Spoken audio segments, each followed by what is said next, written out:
Thank you so much for being here, you guys. This is an anonymous story. I was 17, newly graduated from high school, and dating my first serious boyfriend. He was much older, 25. He insisted that we not use condoms because I'd like the feel of it more.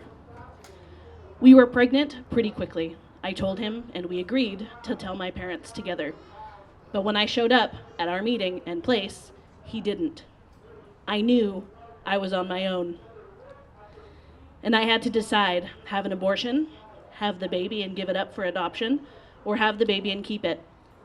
I was a Christian from a conservative family, so I braced myself for the middle option and checked to make sure my due date didn't conflict with exams, because I was also going to be the first in my family to go to college, and I had a scholarship I couldn't defer. When I told my mom, she asked me if I wanted an abortion. She didn't pressure me, she just asked me. And she told me about her own abortion story in the mid-1970s when thalidomide babies were common. She'd been treated with thalidomide and realized the odds were very high that her baby, my younger sibling, would be born disabled. And having a disabled child in this country and in her rapidly deteriorating marriage was not a non-option for her. My mom drove me to the clinic. I was just relieved that no one from church was picketing it that day. I said goodbye to the child that could have been while staring at a bucolic farm image on a poster above the table on which I lay. I couldn't afford the full sedation option.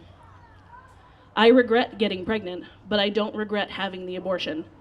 I don't regret refusing to lend my body to the child of a man who used me and abandoned me. I don't regret avoiding the legendary wrath my father, who had once joked that he would beat the shit of the kid out of me if I ever came home pregnant. And I regret that I have to share this anonymously because I know I have to protect myself and the family I now have from the punitive judgments and bullying of people in our community who refuse to mind their own business.